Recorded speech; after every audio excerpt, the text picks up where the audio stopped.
Picture चालू करो बे। मतलब मोदी जी अब स्कीम लॉन्च नहीं करते हैं, क्या बात कर रहे हैं? सीधा उत्सव लॉन्च करते हैं। मुझे तो डर है कि हर साल ना मनाने लग जाएंगे। हो सकता है भाई किताबों में भी पढ़ाने लग जाएं कि बताओ क्या बच्चों जीएसटी कम कौन से प्रधानमंत्री ने की थी। बच्चों को ये नहीं बताएंगे कि लगाई किसने थी। सज्जन को क्या तकलीफ है भाई? एक तो अंधभक्त मुझे मिला कर आजादी के बाद पहली बार भारत में जीएसटी कम हुई है। के बाद कौन सी आजादी बोला? 2014 वाली आजादी। अम्मा बहन पे आ जाऊंगा मैं इनकी। मोदी जी आए पहले, फिर उन्होंने सौर मंडल बनाया, फिर मोदी जी ने पृथ्वी बनाई, फिर महासागर लेके आए, फिर उसमें भारत स्थापित किया, फिर हिमालय बनाया, फिर वहां से गंगा निकाली, फिर यूपी बनाया, फिर गुजरात बनाया, फिर यूनिवर्सिटी बनाई, वहां से इंटायर पार्टिकल साइंस की अकेले व्यक्ति ने बैठ के डिग्री हासिल की। घूम फिर करके फिर तनाव आ गया।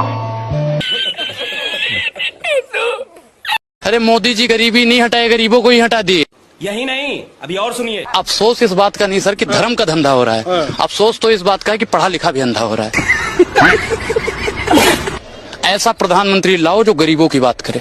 वो गरीबों की ही तो बात करते हैं। अच्छा हमको सिखा रिया है। अरे भैया उद्योगपतियों की फिर काहे जेब भर रहे हैं? क्या बात है सर, क्या बात है सर। आप लोगों ने ही उन्हें जिताया है और आप लोग भारत की बर्बादी का सबसे बड़ा कारण है। ये तो लेने के देने पड़ गए।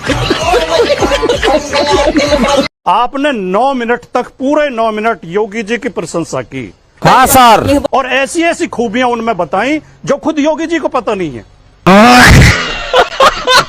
जो हर्षवर्धन जी को भी पता नहीं है, बीजेपी के लोगों को भी पता नहीं है। बे ईश्वर से 1 इंच नीचे आपने छोड़ा उन्हें, वरना ईश्वर के बराबर पहुंचा दिया। वो एक हैबिट है। जब पत्रकारिता की ये हालत हो जाएगी, आपने सवाल पूछा कि क्या विपक्ष में खौफ है, इंडी गठबंधन में खौफ है। ये लोकतंत्र की नई परिभाषा है। किसी मुख्यमंत्री की आलोचना करना खौफ का सबूत है। यानी हम सरकार के खिलाफ न बोलें तो हम अच्छे नागरिक हैं, और अगर हम सरकार की आलोचना करें, मुख्यमंत्री की या प्रधानमंत्री की आलोचना करें, तो ये हमारा खौफ हो गया। मुझे अपने घर जाना है। मैं तो माफी के साथ आपसे कहना चाहता हूं, आपको एक सवाल और रखना चाहिए था, और फिर उसके 3 ऑप्शन देने चाहिए थे। क्या मीडिया सरकार के साथ मिला हुआ है? अरे हाँ भाई हाँ। गजब बेइज्जती है। Mohammed, I love Mohammed, I love Mohammed, I love Mohammed, I love Mohammed, I love Mohammed. नाराज हो जाएंगे आपसे लोग। हाँ बताइए कौन नाराज हो रहा है मुझसे? नाराज हो जाएंगे, क्यों बोल रही हैं आप? अरे ये संगी नाराज हो जाएंगे। हाँ देखा, झूठे हैं आप ऐसे ही डरा डरा के। वो बीजेपी बैठी हुई है, अरे वो बीजेपी बैठी हुई है। ये विश्व हिंदू परिषद के यहाँ पर विनोद बंसल बैठे हुए हैं। विनोद बंसल बुलाइए स्क्रीन पर। भारतीय जनता पार्टी का प्रवक्ता बुलाइए स्क्रीन पर। रूबिका लियाकत यहाँ पर बोल रही है आई लव मोहम्मद। रूबिका लियाकत बोल रही है ला इलाहा इल्लल्लाह मोहम्मद रसूलुल्लाह। नहीं हो सकता, कह दो कि ये झूठ है। रूबिका लियाकत बोल रही है अल्लाहू अकबर। रूबिका लियाकत बोल रही है आई लव मोहम्मद। बताइए विनोद बंसल क्या करेंगे आप? बताइए विनोद बंसल क्या करेंगे आप? अरे आप झूठ बोलते हैं। विनोद बंसल कोई दिक्कत है आपको? मोहम्मद कह रही हूं, नौकरी चली जाएगी मैडम। बताइए। हाँ नौकरी अभी देखते ना। लेट अस सी 10,000 मरतबा आपसे ज्यादा बार हो चुकी हूं। आई लव मोहम्मद, ला इलाहा इल्लल्लाह मोहम्मद रसूलुल्लाह। और फक्र से कहूंगी कि मैं हिंदुस्तान की मुसलमान हूं। विनोद बंसल साहब केस दर्ज करवाएंगे मुझ पर। अरे झूठ बोल रहा है।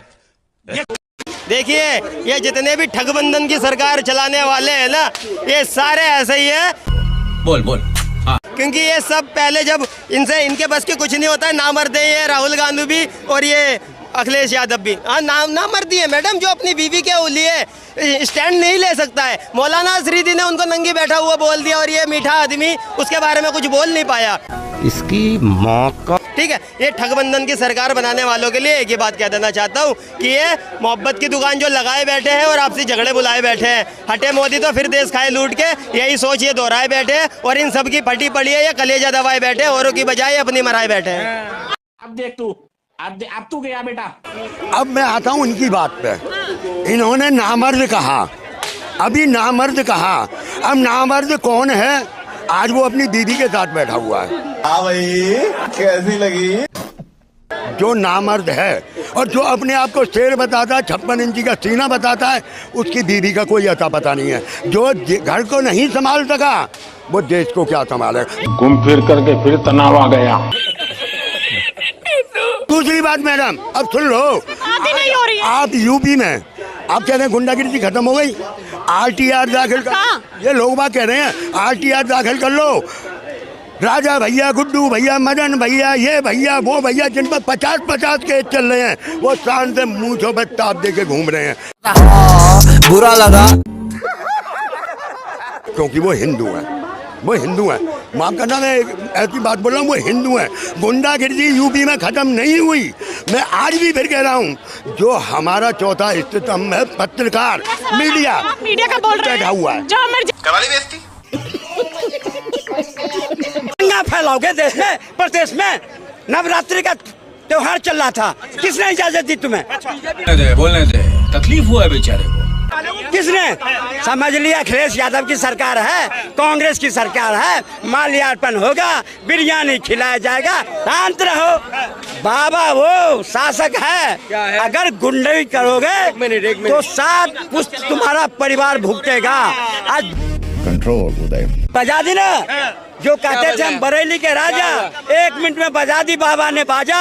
अब निकाल दिया वहाँ बरेली के बाजार में, चप्पल गिरा रे, उसके साथ टोपी गिरा रे। अब लगते रहे नारा, पुलिस वाले कर रहे 500 रुपया मिलेगा, अपना चप्पल ले जाओ। क्यों नहीं जा रहे लाने के लिए? ये भाई, अब देख तू गया बेटा, अब तू गया देख। इनके दिल के अंदर मुसलमान के लिए कितने जहर है, मैंने अभी देखा हूँ।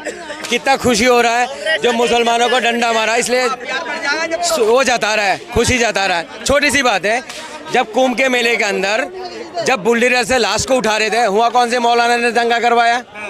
बाप रे, कौन से मौलाना था? Delhi railway station. ये कायल लोग हैं। अपने भाई के लिए सरकार से आवाज उठाना चाहिए था। जे कुंभ के मेले में इतने लोग कैसे मरे? हाथरस के अंदर 128 आदमी कैसे मरे? चप्पल छोड़ के भागे। ये तो वो भी तो चप्पल छोड़ के भागे थे क्या? हमने तो मजाक नहीं करा, हमने विरोध करा सरकार का। दंगा करके नहला रहा है। मुसलमान होके हिंदू भाई के लिए विरोध करा, सरकार से सवाल पूछा। ये कायल लोग मुसलमान को डंडा मारा तो हंस रहा है। तुम्हें शर्म है कुछ? नहीं। आज मेरे बारी है, अरे कल तुम्हारा भी बारी होगा। अरे अच्छे धुरंधर इस देश में आया और चला गया। ये एक सीएम आदमी ये बोलता है, ये डेंटिंग पेंटिंग होना चाहिए इनका। और आप जब सदन के अंदर रो रहे थे, आपका किसने डेंटिंग पेंटिंग करा था? आपका किसने करा था फिर? बोले कह रहे कि राशन दे रहे, नल दे रहे, सब कुछ दे रहे हैं। नल आ रहा है पर पानी नहीं आ रहा, क्योंकि मैं खुद बिहार से हूँ, पानी नहीं आ रहा। कौन सा आते हो आप, बोलते हो युवाओं को नौकरी देंगे, ये करते हैं। उन्हीं युवाओं जब वो एग्जाम देने के लिए निकलते हैं तो उन पर डंडे बरसाए जाते हैं। तो क्या बिहार को बस फूल दे के फूल बनाने का ट्राई किया जा रहा है? फूल भी कहाँ दे रहे हैं हाथ में यार। ये कहाँ फंस गया भाई मैं, भाई। घुसपैठिया, राबड़ी, मीसा, तेजस्वी, इन सब पर ही बात करते हैं। क्यों ना जनता के मुद्दे उठाए जाए। एक आखिरी सवाल आप पूछिए। हम चलिए 1 मिनट के लिए परिवारवाद पे हम मतलब ट्रस्ट कर लेते हैं, लेकिन हम नीतीश कुमार पे कैसे ट्रस्ट कर ले, जो मिनट में अपनी पोजीशन चेंज करते रहते हैं। वो एक हैबिट है। मैम, यहाँ 1300 किलोमीटर दूर आके यहाँ पढ़ाई कर रहे हैं, क्योंकि वहाँ एक भी इंस्टीट्यूशन ऐसी नहीं है जहाँ पे पढ़ाई की जा सके। कब तक ऐसे बिहार के बच्चे बाहर आके पढ़ाई करते रहेंगे? प से पलायन होता है, न से नौकरी होता है। मुद्दे की बात है, पलायन रोको और रोजगार दो का नारा नहीं सिर्फ हम लोगों ने लगातार उस पर काम किया है। कई दिनों तक यात्राएं हमारी निकली हैं और अभी भी हम लोगों ने वादा किया है, यदि हमारी सरकार आएगी वाकई वहां रोजी रोजगार के लिए व्यवस्था करेंगे और प्रयास करेंगे कि शिक्षा और स्वास्थ्य का हाल ठीक हो। क्या बात है सर, क्या बात है। लेकिन देखिए, कुछ तो ऐसी बात है ना जो क्या अदालत ने एक वक्त पर जंगल राज शब्द बोला था, उसको पॉलिटिकली इतना यूज हो रहा है और हर इलेक्शन में वो उनके काम भी आ रहा है। आप जरा तो गेम बजाना पड़ेगा। मुझे बता सकते हैं कि अदालत ने कब बोला था और किस केस में बोला था? ठीक है, मैं वो निकलवाती हूँ अपने, क्योंकि अदालत ने कभी सरकार को नहीं बोला था, नहीं निकाल ही नहीं पाएंगी।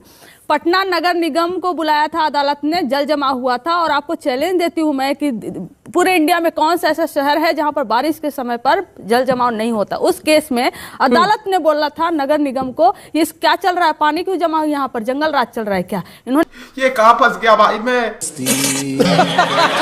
किससे जोड़ दिया? हमारी सरकार में जंगल राज चल रहा है और आज तक 20 साल तक सेम बात रखते हैं। दिखा दीजिए ना, मैं आपकी बात मान दिखा दीजिए ना कि हमारी सरकार को कभी बोला हो आपने? ठीक है, जो जानकारी मेरे पास आई है मैंने रिसर्च टीम से मांगी, अपने दर्शकों को पढ़ के सुना दूं क्योंकि क्यों इधर उधर का इंतजार करना है। बोल Jungle Raj was first used by Patna High Court judge in 1997 to describe the administrative and civic breakdown in Bihar. Administrative and civic breakdown in Bihar. अरे झूठ बोल रहा है। हाँ, मतलब प्रशासनिक और जो एमसीडी का काम का है ये 1997 का कोर्ट का नहीं, कोर्ट का नहीं है, किसी अखबार में लिखा होगा, आपके टीम ने भेजा है। कोर्ट ने नगर निगम को कहा था, कोर्ट का स्टेटमेंट निकलवा लीजिए, उस जज का स्टेटमेंट निकलवा लीजिए जो मतलब आपका ये कहना है कि कानून व्यवस्था से जुड़ा नहीं था, ये कह रहे हैं कहीं लिखा हुआ आपको नहीं मिलेगा। ठीक है, इसको फर्दर वेरीफाई कर लेते हैं। उस दिन नगर निगम को बुलाया गया था जल जमाव के केस में, लेकिन 20 साल से ये हमारे ऊपर चेप कर जंगल राज आ जाएगा, जंगल राज आ जाएगा। आप इसको क्यों नहीं हटा पाए, इसको क्यों नहीं झाड़ पाए? क्योंकि 20 साल से हमारी पावर नहीं है, 20 साल से इनकी पावर है, इनकी सत्ता है, इनका सब कुछ है। लेकिन हम 20 साल पहले क्या हुआ था हम उस पर जाना ही नहीं चाहते। आज के मुद्दे पर हम रहना चाहते हैं कि नीतीश कुमार जी का समय हो गया है खत्म। कैसे खत्म हो गया है कि कभी मुख्यमंत्री योजना की जो घोषणा होती है वो कौन करता है? प्रधानमंत्री आकर करते हैं। क्या मुख्यमंत्री जी काबिल नहीं बचे हैं इसमें? नहीं। मुख्यमंत्री जी जो छोटा सा काम करते हैं, खुद घोषणा करते हैं और खुद था जी हमने किया जी जो कहते रहते हैं, उसका घोषणा करने के लिए प्रधानमंत्री जी करते हैं और फिर डिप्टी चीफ मिनिस्टर करते हैं सम्राट चौधरी जी, और मुख्यमंत्री जी वही बगल में बैठकर ऐसे ऐसे ऐसे ऐसे करते रहते हैं पूरे 1 मिनट तक। करा ली बेइज्जती। बताएं 81 साल के जीतन राम मांझी जी हैं, उनको मोदी जी कहलवा दिए चेला कि हम चेला हैं मोदी जी के। ये सम्मान है क्या उनके? नहीं। बेटे संतोष सुमन जी को तो हमने एमएलसी बनाया, रामविलास जी को राज्यसभा हमने भेजा, आज जो स्थिति करवा दिए हैं ये लोग, हमको दुख लगता है। हम बिहार की बेटी हैं, मुख्यमंत्री जी को हाथ जोड़ना पड़ रहा है, पैर पड़ना पड़ रहा है, स्थिति बहुत बदतर। किसके पैर पड़ गए? महामानव जी के। एक गुजराती मोदी जी के, उनके पैर पड़ रहे हैं और ये बहुत दुखद है क्योंकि सब दोनों का बड़ा भाई छोटे भाई का पैर नहीं पड़ता है क्या? कई बार छोटे भाई के भी पैर पड़ते हुए लोगों ने, ये तो बताती है ना बीजेपी उनके संस्कार हैं। दोनों अभी बदत है भाई, अभी बदत है। हम उम्र में हैं, हाँ, दोनों हम उम्र हैं। चलिए नीतीश जी के पैर मोदी जी पढ़ ले, हम भी इसी इंतजार में है कि ये भी करवा दीजिए, दोनों एक दूसरे का सम्मान करेंगे। पर क्योंकि बात बिहार की है चित्रा जी, आप यहाँ खड़ी हैं, महिला हैं, और महिलाओं को मैं आपको बता दूं माइक्रो फाइनेंसिंग कंपनी से आज ही डेटा आया है 1 करोड़ 9 लाख महिलाएं कर्ज के नीचे दबी हुई हैं, 20 लोगों ने आत्महत्या कर ली है और ये हमारे बिहार की स्थिति हो गई है। जेडीयू तुम्हें शर्म है कुछ? प्रवक्ता बगल में खड़े, बस एक बात बोलूंगी, मंजू वर्मा नाम कोई भूला नहीं है क्योंकि बालिका गृह मुजफ्फरपुर कांड में उनका नाम आया था, फिर उनके घर, उनके जो मैरिज पैलेस, उनके पीछे 13 साल की बच्ची की लाश मिली है। मैं जवाब ले लेती हूँ इसका। मुझे अपने घर जाना है। लवणेन भोज्यम